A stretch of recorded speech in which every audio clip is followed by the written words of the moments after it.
To the German people, the Rhine River is not just a body of water. It is a mystic soul.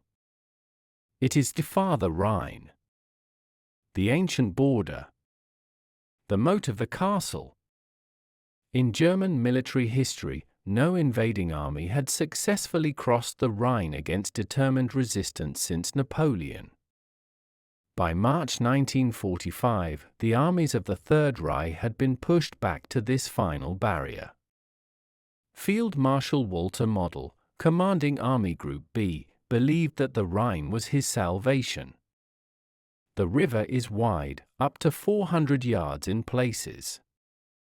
The current is swift and treacherous. The banks are often steep cliffs, guarded by castles and vineyards that provide perfect fields of fire. German propaganda declared the Rhine the rampart of Germany. They told the civilians that the Americans, weary from the Battle of the Bulge, would stop at the river. They would have to pause. They would have to regroup. They would have to bring up massive engineering equipment. The German High Command calculated that the Rhine would buy them months. They believed they could rebuild their shattered panzer divisions behind the safety of the water.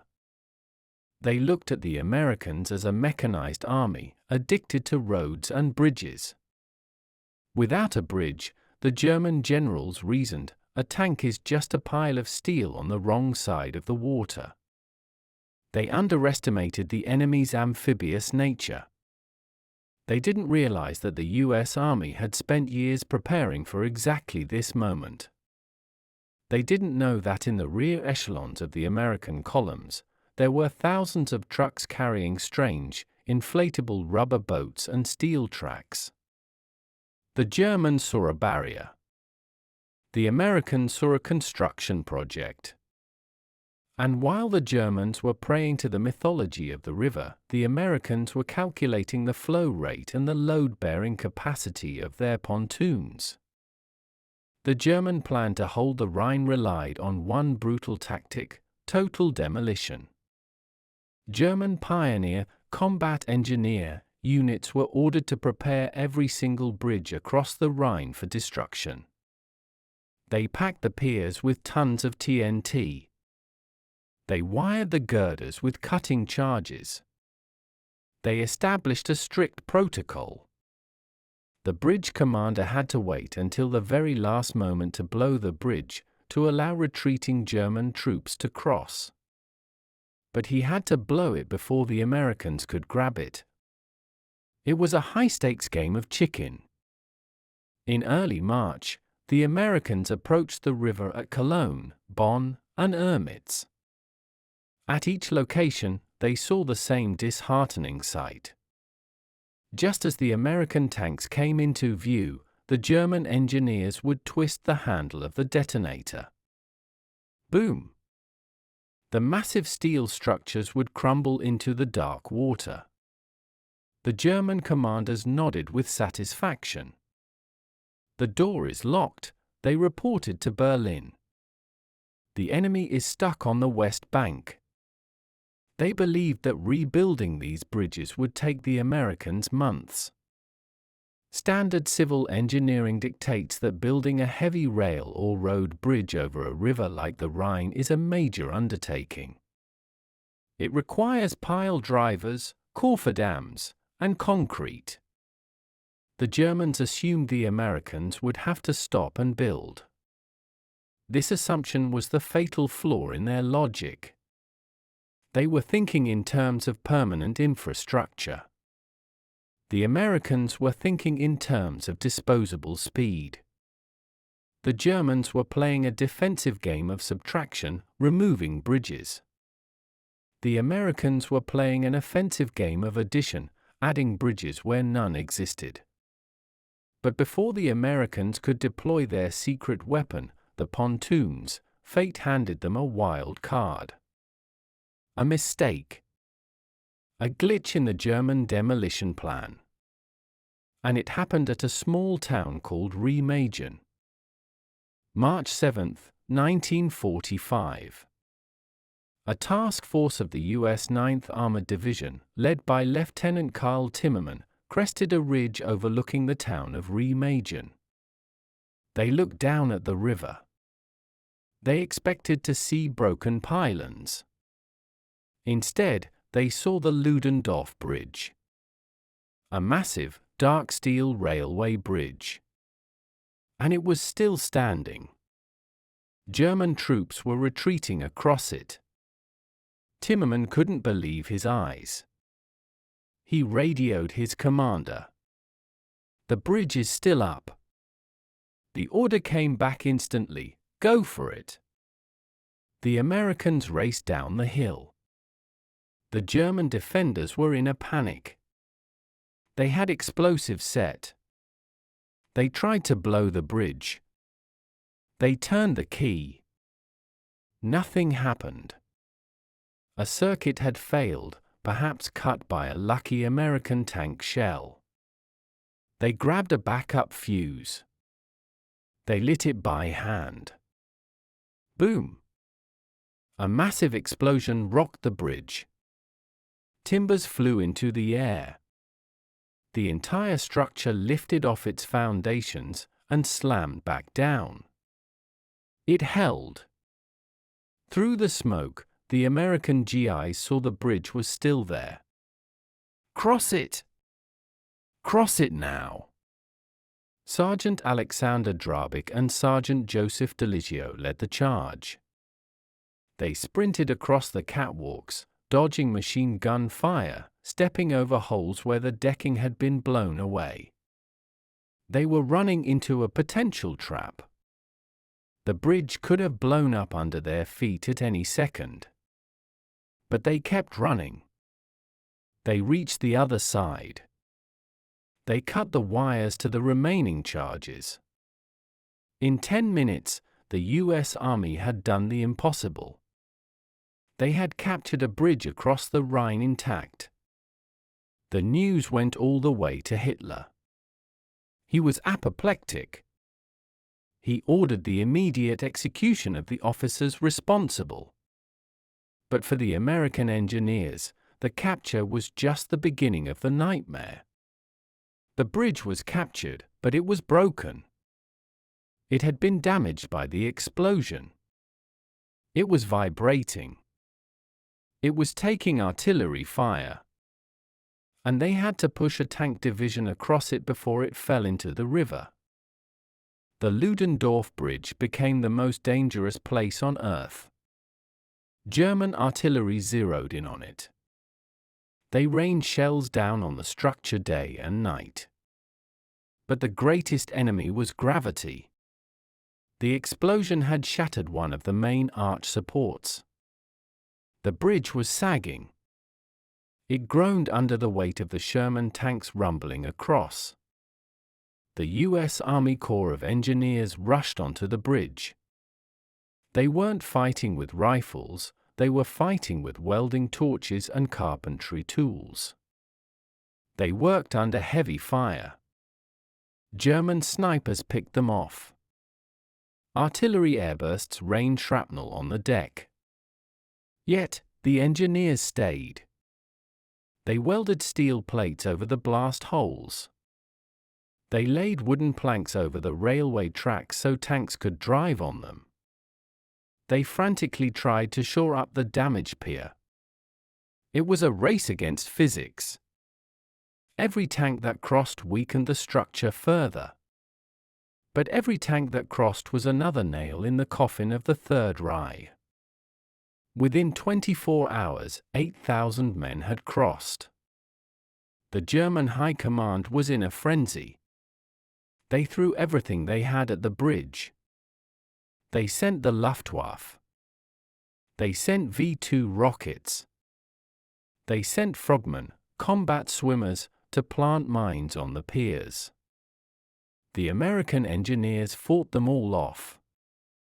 They set up massive spotlights to blind the swimmers. They set up the densest concentration of anti-aircraft guns in the war to protect the bridge. But the engineers knew the truth. They looked at the twisted steel. They heard the metal screaming. They knew the Remagen Bridge was dying. It was a miracle, but miracles don't last forever. They needed a backup plan. And that backup plan was already being unloaded from the trucks on the riverbank. The Treadway Bridge. The Germans thought Remagen was the only way across. They didn't realize that the Americans were about to build a floating highway right next to it. Even before the capture of Remagen, the US Army knew it couldn't rely on existing bridges. So, they brought their own. The primary tool was the M2 steel Treadway Bridge. This was a marvel of modular engineering. It consisted of huge, pneumatic rubber floats, basically giant inflatable boats made of reinforced canvas and rubber. On top of these floats, the engineers laid steel treadways, that interlocked. It was a bridge that floated on air. The brilliance of the design was speed. The floats were inflated by compressors on trucks. The steel treadways were carried by specialized cranes. A well-trained engineer battalion could build a 1,000-foot bridge across the Rhine in less than 10 hours. The German engineers watched in disbelief. They were used to building heavy timber or steel truss bridges that took weeks. They saw the Americans inflating rubber boats and driving 40-ton tanks across them the same day. The Treadway Bridge wasn't rigid. It flexed. As a tank drove across, the bridge bowed down into the water under the weight. The tank would look like it was sinking. Water would wash over the tracks. But the buoyancy held. The flexibility was actually an advantage. If a German shell hit the bridge, it might puncture a float, but the flexible steel tracks would hold together. The engineers could simply slide a new float underneath and inflate it. The M2 Treadway turned the Rhine from a barrier into a highway. The German defensive plan relied on bottlenecks. They assumed the Americans would have to funnel through one or two crossings. Instead, the Americans built bridges everywhere. At Oppenheim, at Wesel, at Remagen. The Germans couldn't defend everywhere at once. The Treadway Bridge was the ultimate expression of American industrial power, disposable, mass-produced, and delivered by the truckload. Building a bridge is hard. Building one while people are shooting at you is hell. The Rhine crossing sites were zeroed in by German artillery. The engineers worked in the open, on the water. There was no cover. At Remagen and other sites, the work continued 24 hours a day.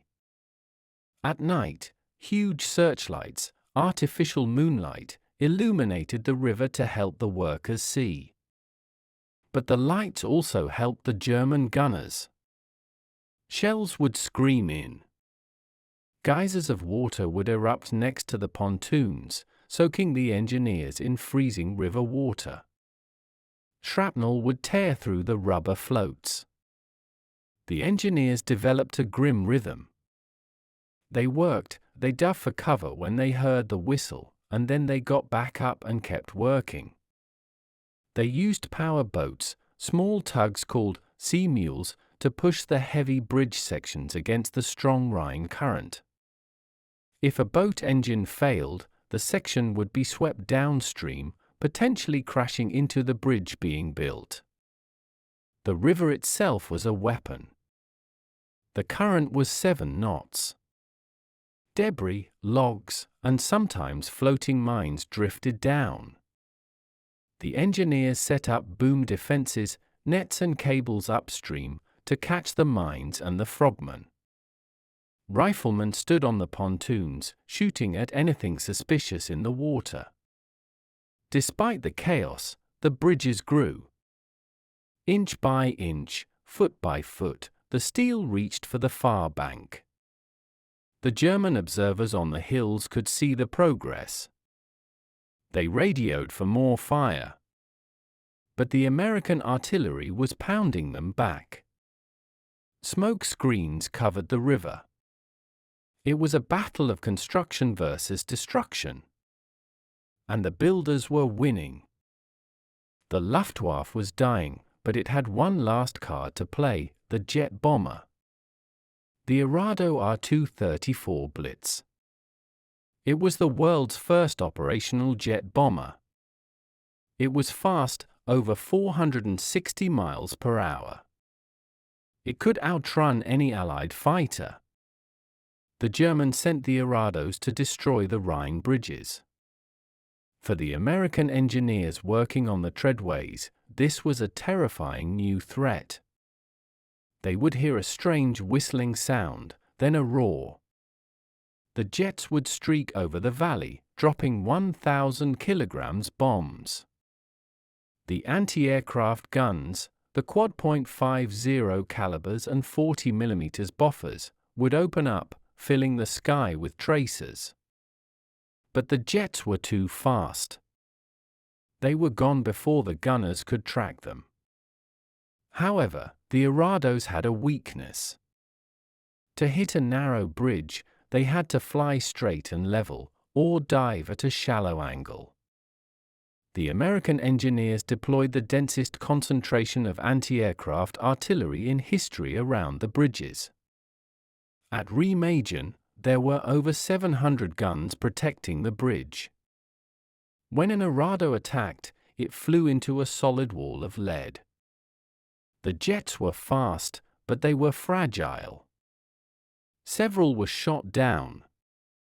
Others missed their targets due to the intense flak and smoke screens. The technological marvel of the jet age was defeated by the brute force of massed gunfire. The Luftwaffe threw everything it had at the bridges, Me-262s, Ju-88s, even propeller-driven Bf-109s carrying bombs. But the bridges stood.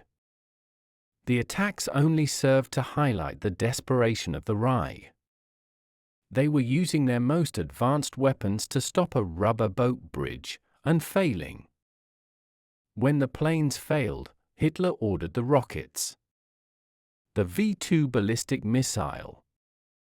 Until this point, the V-2 had been used as a terror weapon against London and Antwerp. It was a strategic weapon, designed to hit a city, not a specific point. Using a V-2 against a bridge was like trying to hit a coin with a sniper rifle from a mile away while blindfolded. It was an act of desperation. The Germans launched 11 V-2 rockets at the Remagen Bridge. They were launched from mobile trailers in the forests of Germany. There was no warning. The V-2 fell from the edge of space at supersonic speed. Crack-boom. The ground shook. The engineers felt the shock waves. One rocket landed just a few hundred yards from the bridge, destroying a house and killing American soldiers. Others fell into the river or the surrounding hills. None hit the bridge directly. The guidance systems of 1945 simply weren't accurate enough. But the psychological impact was immense. The engineers knew there was no defense against the V-2. You couldn't shoot it down. You couldn't see it coming. You just heard the explosion. They worked with the knowledge that at any second, they could be vaporized by a missile falling from the stratosphere. Yet, they kept welding. They kept driving the trucks. The German wonder weapons, the jets and the rockets, were powerless to stop the relentless advance of the American logistical machine. It proved that high technology is useless without accuracy, and terror is useless against men who refuse to be afraid. For 10 days, the Ludendorff Bridge at Remagen defied gravity. It had been rocked by the initial German demolition attempt. It had been hit by artillery shells. It had been shaken by near misses from V-2 rockets. More importantly, it had carried the weight of countless Sherman tanks and heavily loaded trucks, vibrating constantly under the traffic. The American engineers working on it knew it was living on borrowed time. They could hear the steel groaning. They saw rivets popping out of the girders like bullets. On March 17, 1945, the time ran out. It was a quiet afternoon. No air raid. No heavy shelling. Suddenly, with a sound described as the shriek of tortured metal, the massive central span twisted. The weakened upstream truss snapped. The entire structure buckled and crashed into the cold waters of the Rhine. More than 200 Army engineers were working on the bridge when it fell. 28 of them were killed. 93 were injured, many swept downstream in the freezing current. It was a tragedy. When news reached Berlin, there was celebration. Hitler congratulated his commanders. The German radio announced that the American artery had been cut. They believed they had trapped the American forces on the East Bank. But they were wrong. By March 17, the Remagen Bridge was strategically irrelevant. Just a few hundred yards downstream, traffic was pouring across two M2 treadway bridges and heavy pontoon bridges. The Ludendorff Bridge had done its job. It had served as the initial gateway. It had bought the engineers time to build the floating highways. It was an old warrior that had finally died of its wounds, but its mission was already complete. The German celebration was short-lived when they realized the flow of American tanks hadn't stopped for a single second. By late March 1945, the Rhine River no longer looked like a barrier. It looked like a construction site. General Eisenhower ordered a massive, broad front crossing. He didn't want just one bridgehead, he wanted dozens. From the Netherlands down to Switzerland, the U.S. Army Corps of Engineers went to work. They built a pontoon city. At Wesel, they built the longest tactical floating bridge in the world, over 1,100 feet long, constructed in just a few days. They used every type of bridge in their inventory. They used the light M2 treadways for tanks. They used heavy pontoon bridges with wooden decking for supply trucks. They built Bailey bridges resting on barges. The scale of the logistics was staggering. Thousands of trucks moved back and forth, bringing up boats, steel panels, and timber. The German air reconnaissance, what was left of it, took photos that stunned the high command. Where there had been an empty river a week before, there were now 5, 6, sometimes 10 bridges spanning the water in a single sector. Traffic jams of American armor stretched back for miles on the West Bank, waiting their turn to cross. The Rhine, the sacred moat of Germany, had been turned into a multi-lane superhighway. German morale collapsed. They realized that destroying their own infrastructure had achieved nothing. They had blown up beautiful, century-old stone bridges, only to see them replaced in 24 hours by ugly, functional steel and rubber bridges that carried 10 times the traffic. It was a demonstration of industrial warfare that completely overwhelmed the German concept of static defense. As if the floating bridges weren't enough, the Germans defending the Rhine witnessed a sight that made them question their sanity. They saw the United States Navy. Hundreds of miles from the ocean, in the middle of Germany, grey Navy boats were patrolling the river. These were LCVPs, a landing craft, vehicle, Personnel, the famous Higgins boats that had stormed the beaches of Normandy. How did they get there? The Army engineers, recognizing the need for rapid amphibious assault capability before the bridges were built, had organized an incredible logistical feat. They loaded these 36-foot-long Navy boats onto massive Dragon wagon tank transporter trucks in France and Belgium. They hauled them overland, through narrow village streets and down muddy roads, right up to the river bank. Navy crews, wearing their blue uniforms and life vests, were sitting in the boats as they were trucked through the forests. When they reached the Rhine, cranes dropped them into the water. The Navy sailors, armed with .30 caliber machine guns, began ferrying waves of infantry and jeeps across the wide river under fire. They acted as river gunboats, patrolling for German frogmen and floating mines. To the German defenders, seeing amphibious assault craft, vehicles associated with ocean invasions, on their inland river was the final psychological blow. It proved that there was nowhere the Allies couldn't go. The barrier between land and water had been erased by American mobility. By April 1, 1945, the Rhine crossing was complete. 7 entire American armies were on the east bank. The industrial heartland of the Ruhr was surrounded. The road to Berlin was open. The rampart of Germany had fallen. It didn't fall because of a single brilliant tactical maneuver.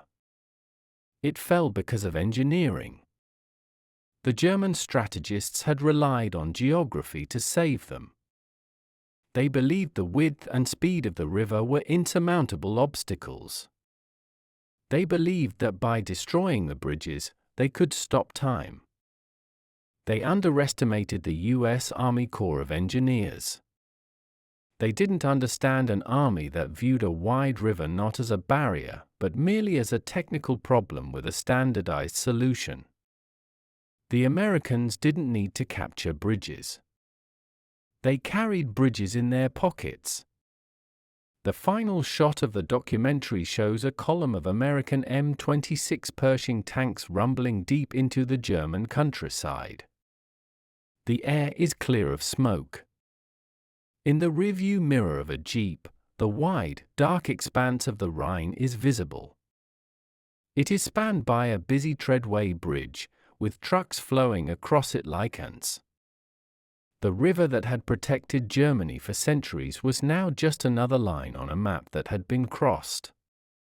The text overlay reads, "German commanders believed geography was their best defense." American engineers proved that geography is just construction material awaiting assembly.